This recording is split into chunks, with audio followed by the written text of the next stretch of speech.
আসসালামু আলাইকুম, সবাই কেমন আছেন? নিশ্চয়ই ভালো। নতুন একটি ব্লগ নিয়ে আজকে হাজির হলাম। আশা করি আপনারা সবাই ভালো আছেন। আজকে কিচেন গোছাতে গোছাতে আপনাদের সঙ্গে একটা ইম্পর্টেন্ট টপিকস নিয়ে কথা বলবো। যারা রিসেন্টলি কানাডাতে এসেছেন তাদের এখানকার কাজ সম্বন্ধে একটা আইডিয়া কিন্তু হয়ে গেছে, কিন্তু যারা এখনো আসেননি, ভিসা হয়ে গেছে, সেসব ভাই বোনদের জন্য আজকের আমার এই ভিডিও। আশা করি আপনারা উপকৃত হবেন। এখানে আসার পরে সবার প্রথমে আপনার যেটা দরকার তা হচ্ছে একটা ওয়ার্ক পারমিট। ওয়ার্ক পারমিট পাওয়ার পরে আপনি যেসব জায়গায় অ্যাপ্লাই করতে পারেন তার কিছু ছোটোখাটো ধারণা আজকে আপনাদের দেব। যেমন ধরেন এখানে আপুদের ক্ষেত্রে যদি বলি প্রথমে যে মেয়েরা কোথায় কোথায় কাজ করতে পারেন, সেক্ষেত্রে প্রথমে আপনি এসে কিন্তু কোনো ড্রাগ শপে আপনি অ্যাপ্লাই করতে পারেন। এসব জায়গায় বলছি কারণ এসব জায়গায় বেশিরভাগ ক্ষেত্রে মেয়েরা কাজ করে, ছেলেরাও করে থাকেন, বাট বেশিরভাগ ক্ষেত্রে যেমন দেখা যায় মেয়েরা এই ধরনের ড্রাগ শপগুলিতে অ্যাপ্লাই করে, ফার্মাসি টাইপে। এখানে কিন্তু আপনি জবের জন্য অ্যাপ্লাই করতে পারেন, সাধারণত হয়ে থাকে। তারপর আছে যেসব ভাই বোনেরা মনে করেন যে আপনারা ডেলিভারি টাইপের কিছু করবেন, তা সেক্ষেত্রে আপনার যদি ড্রাইভিং লাইসেন্স থাকে আপনি করতে পারেন। ডোরড্যাশ আছে, উবার আছে, এই ধরনের কিন্তু অনেক ডেলিভারি ফুডের কাজ আছে যেগুলো আপনি করতে পারেন। আর যাদের ড্রাইভিং লাইসেন্স নেই সেক্ষেত্রে আপনি কিন্তু সাইকেল বা এমনকি পায়ে হেঁটেও কিন্তু এই ডেলিভারি কাজগুলো করা যায়। আপনি এখানে এসে বা ইন্টারনেট ঘেঁটেও কিন্তু এর সম্বন্ধে বেশ ভালো একটা ধারণা নিতে পারেন। বিভিন্ন ধরনের ওয়্যার হাউস আছে এখানে। কানাডাতে অনেক বড় বড় ধরনের ওয়্যার হাউস আছে যেগুলিতে কিন্তু আপনারা কাজ করতে পারেন।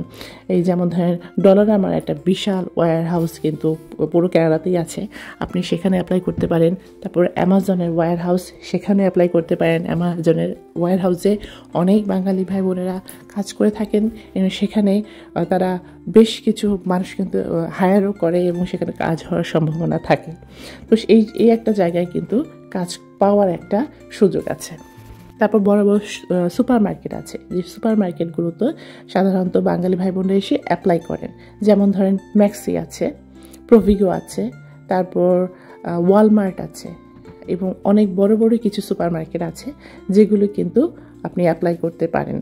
এবং এই অ্যাপ্লাইগুলো কিন্তু সাধারণত অনলাইনে করে থাকে। তো দেখা যায় আপনি আসার পরে অনলাইনে কিন্তু একটু ঘাটাঘাটি করলেও এই ধরনের বড় বড় সুপার মার্কেটগুলিতে অ্যাপ্লাই করে কাজ নিয়ে নিতে পারেন। তবে এর মাঝে একটা কথা বলে রাখি, যারা মন্ট্রিয়ালে আসবেন, আসার চিন্তা ভাবনা করছেন, সেক্ষেত্রে আসার আগে আপনার এটা মাথায় রাখতে হবে যে মন্ট্রিয়ালে কিন্তু ভাষাগত একটা সমস্যা আছে।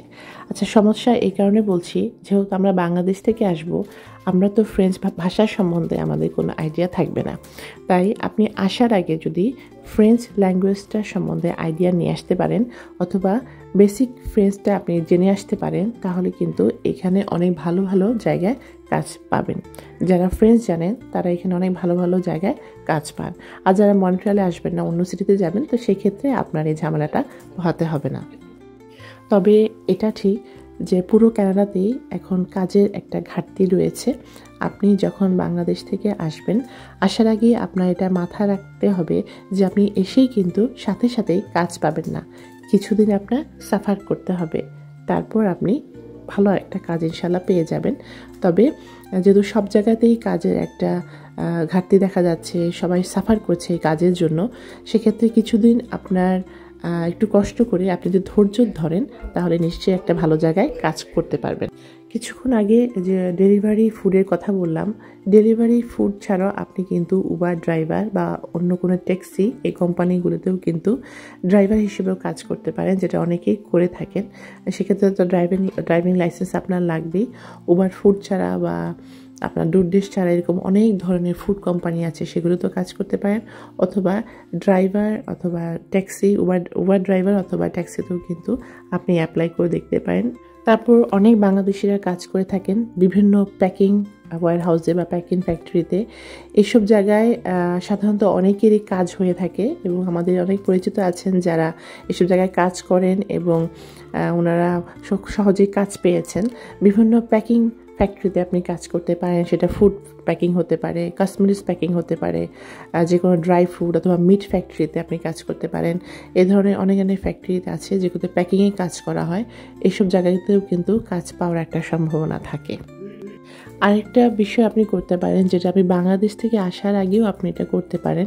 কানাডাতে ওয়ার্কের জন্য কিছু এজেন্সি আছে যারা কাজ দিয়ে থাকে, সেসব জায়গায় কিন্তু আপনি অ্যাপ্লাই করতে পারেন অনলাইনে বসে। সেই এজেন্সিগুলোতে যদি আপনার ডিটেলসগুলো আপনি দিয়ে রাখেন, তাহলে তারা আপনাকে কল দিবে, ভালো ভালো কোম্পানিতে কাজ করার সুযোগ তারা করে দেয়।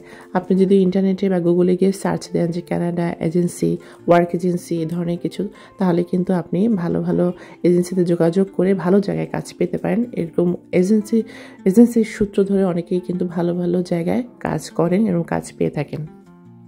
তারপর এমনও হতে পারে যে আপনি অনেক জায়গায় কাজে অ্যাপ্লাই করে বা অনেক জায়গায় ঘোরাঘুরি করেও আপনি আপনার মন মতো কাজ পাচ্ছেন না, অথবা কেউ আপনাকে ডাকছেই না। সেক্ষেত্রে আপনি আমাদের এখানে বিভিন্ন বাংলাদেশি ভাই বোনেরা কানাডাতে বিভিন্ন সিটিতে এরকম যারা অনেক আগে এসেছেন, এরকম বাংলাদেশি অনেকেই আছেন যারা বড় বড় কোম্পানি খুলেছেন। রেস্টুরেন্ট হতে পারে, গ্রোসারি হতে পারে, অথবা কোনো ক্লোথিং স্টোর হতে পারে। এসব জায়গার মালিক কিন্তু অনেক বাংলাদেশিরা আছেন। সেসব জায়গায় যদি আপনি গিয়ে বলেন বা অ্যাপ্লাই করেন, তাদের সঙ্গে যোগাযোগ করেন, আপনার ডিটেলস দেন, তাহলে কিন্তু অনেক বাংলাদেশিরা আছেন এখানে, বাংলাদেশি মালিক আছেন, তারা কিন্তু হেল্পের উদ্দেশ্যে হলেও কাজ দিয়ে থাকে। তো সেক্ষেত্রেও কিন্তু আমি বলবো এটার একটা বিরাট সুবিধা যে আমরা বিভিন্ন বাংলাদেশি মালিকানাধীন কোম্পানিগুলোতেও কিন্তু কাজ খুঁজতে পারি। আসলে যেটা আমি একটু আগে বললাম যে আপনি এসেই কাজ পাবেন, এই ধারণা আসলে নিয়ে আপনি আসবেন না, কারণ এসে কাজ পাওয়া যাবে না, একটু সময় লাগবে এবং কিছু কিছু জায়গায় অ্যাপ্লাই করে সাথে সাথে ডাকবে তাও না। তো আপনার মাথায় রাখতে হবে যে কিছুদিন আসার পরে আপনাকে একটু তো সাফার করতেই হবে। তারপর কিন্তু আশা করি ইনশাল্লাহ আপনি যদি ধৈর্য ধরে থাকেন, তাহলে ভালো একটা জায়গায় কাজ ইনশাল্লাহ পেয়ে যাবেন। তো সবার আগে যেটা দরকার আপনার ধৈর্য, এবং দেশে থেকে আসার আগে এই মন মানসিকতা নিয়ে আসা যে আমি পারবো ইনশাল্লাহ। আমার হয়তো একটা সময় সাপেক্ষের ব্যাপার, বা ধৈর্য ধরলে ইনশাল্লাহ ঠিকই একটা ভালো ফল আপনারা পাবেন।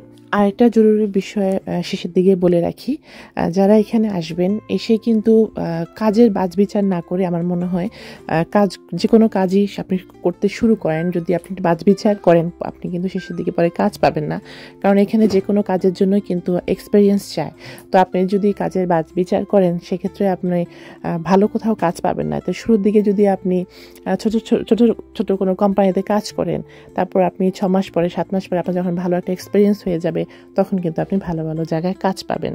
তাই প্রথম দিকে একটু কষ্ট হলেও ছোট ছোট কোম্পানিগুলোতে যদি কাজ পান, সেগুলো দিয়ে শুরু করুন। তারপর আস্তে আস্তে আপনার এক্সপিরিয়েন্স হয়ে গেলে তখন কিন্তু ভালো ভালো কোম্পানিগুলো আপনাকে এমনি হায়ার করবে। তো আজকে এই পর্যন্তই। আজকে এই ভিডিওটিতে আপনারা কিছুটা হলে উপকৃত হবেন।